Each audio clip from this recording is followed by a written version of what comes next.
So we talked about adding more channels to the video, and that's more videos, whatever, to the channel.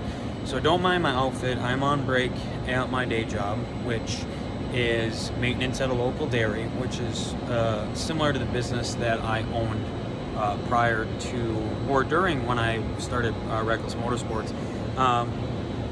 So what we're going to do is we're going to make a TIG welding videos. Now, I don't have a camera that's good enough to videotape the actual TIG welding itself, but we can go over the basics. So we're going to do some TIG welding 101 videos for those of you who want to learn how to weld stainless or can already halfway TIG weld but don't really know what's going on.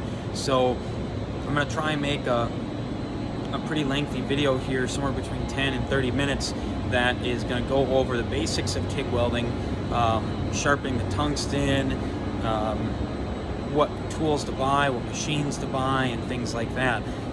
One of the first things I can tell you is that the most important thing is your TIG welding machine. Doesn't matter how good you are, if your machine is shit, your welds will never be as good as they are with a quality machine.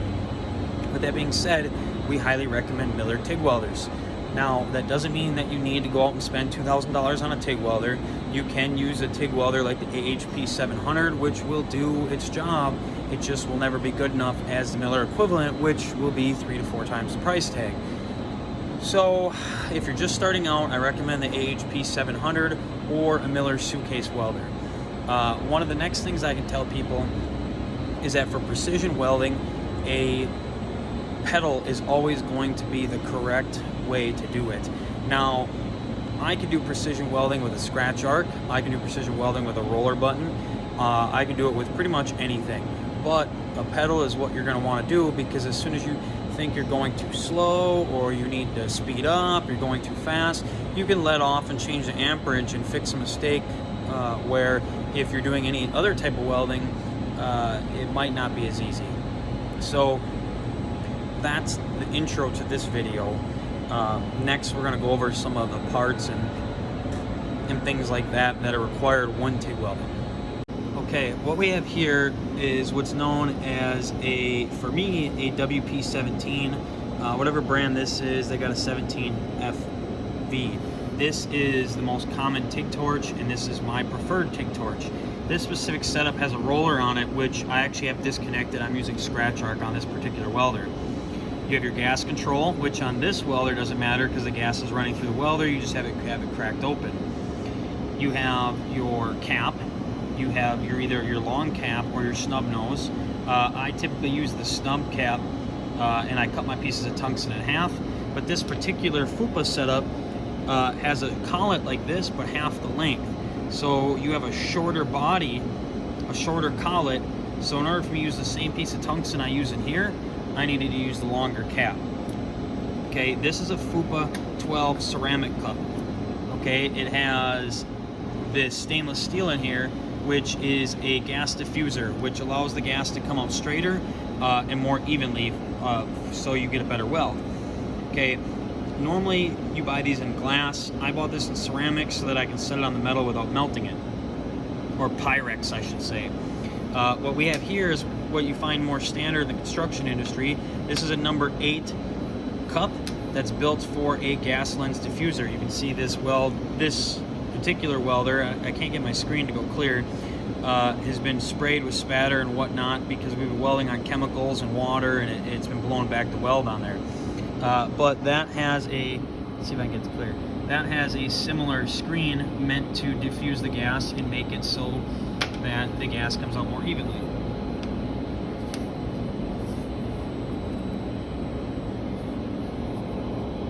So this is your collet. This is where the tungsten goes into. This particular collet is one that gets smashed. So as you tighten it, it smashes and it holds the tungsten tight. This is the older model. They're kind of crappy. They don't last very long.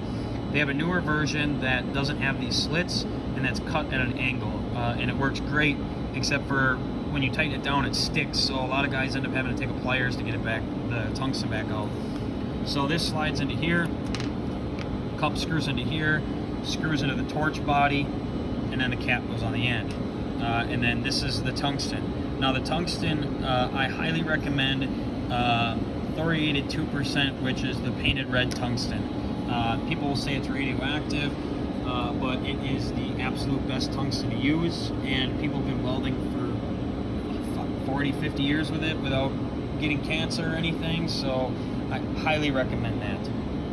One of the next things to go over is the leads. So your ground gets hooked up to your positive on your TIG welders, and your torch gets hooked up to your negative. If you hook it up the other way, you will ball your tungsten up or completely demolish your tungsten. So keep that in mind. Ground is always positive. So this is a regulator. This is where you screw your argon line into.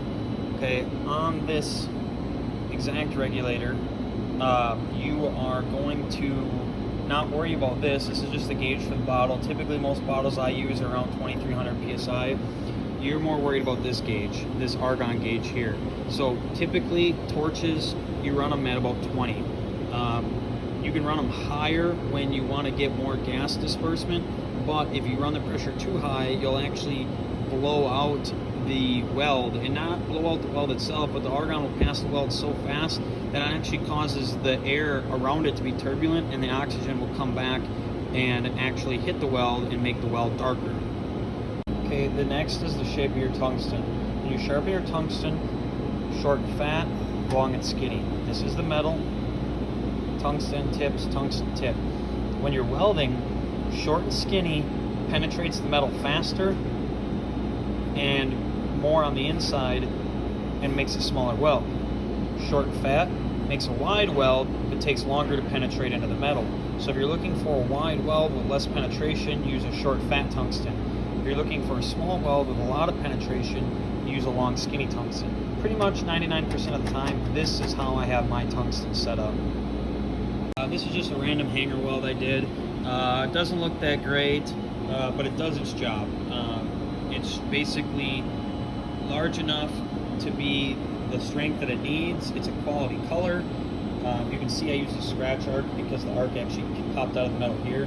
So we'll end up using a buffing wheel or a wire wheel to clean all of this off.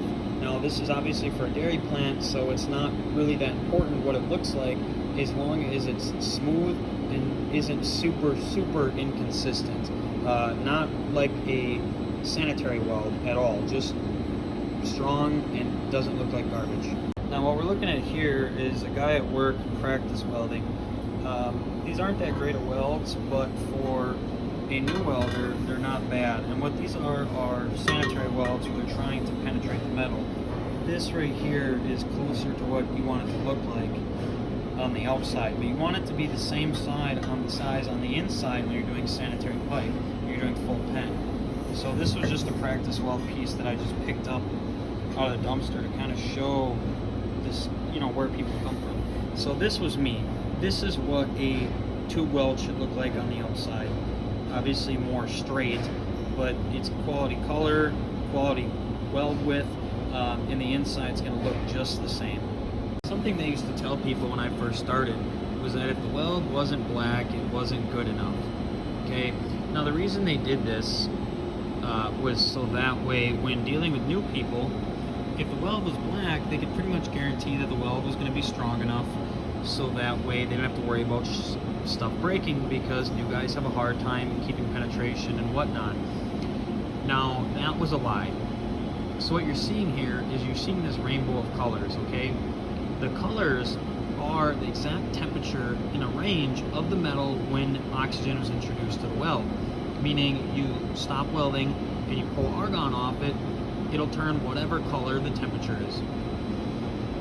So there's nothing wrong with a pink, a gold, a blue, a yellow, a red, whatever. There's nothing wrong with it, purple or black. Honestly, the darker the color, the worse it is in my opinion, because it makes the weld harder to clean and it rusts easier. Something else to keep in mind is once you weld stainless, the passivation is gone. Only certain stainlesses will passivate themselves after you weld them. Keep in mind, if you leave the color on a weld, the color will rust at some point, which is why we carry a quality stainless wire brush, is to get the color off. Also, what we do have is this acid. This acid, also known as pickling paste, you put it on the weld and it eats the color off the weld, and then you rinse it back off, and now the stainless will be passivated and it will not rust. Now keep in mind, when you're doing exhaust and car parts and things like that, there is stuff all over. Rail dust, dirt, anything that gets on the stainless eventually will make it rust. So keep that in mind. Stainless does not mean no rust. Stainless means that the weld stains less. So it's just something to keep in mind. There's a lot of myths out there about stainless. Okay, what you'll notice on here is there's a little bit of undercut, which on this particular item isn't bad, but if you were going to make something for show, you obviously wouldn't want undercut on it. Now this is that same piece that I welded, and all we did was wire brush it and hit it with a piece of Scotch-Brite. You can see there's a couple spots where there's some more yellow on it that I need to clean still, but as for like where the weld is, it is perfectly clean, and this is how stainless should look when you're done with it. You absolutely should never leave color on stainless. I know a lot of people do it for car parts and artwork because it honestly looks cooler, but this is what stainless should look like. So there's a couple different ways to weld. Okay, what you see here is walking a cup on the metal, wide weave, cup on the metal, tight weave, and this is stepping. So you get the puddle the right size, step, puddle the right size, step, puddle the right size, step, puddle the right size, step. Like they say, there's many ways to skin a cat, whatever you want to call it. There's a ton of different ways to weld. This is just a crappy weld I threw together real quick. You can see there was a root pass, and then this is just a slight cover. And it is not undercut, despite how the color is. It is not undercut. It's actually a little cold wash on this side, but it has a lot to do with cup size and things like that. So we'll make some videos here in the future describing how to select the right size cup and whatever else in order to get the proper welds. So that was our first base video on TIG welding.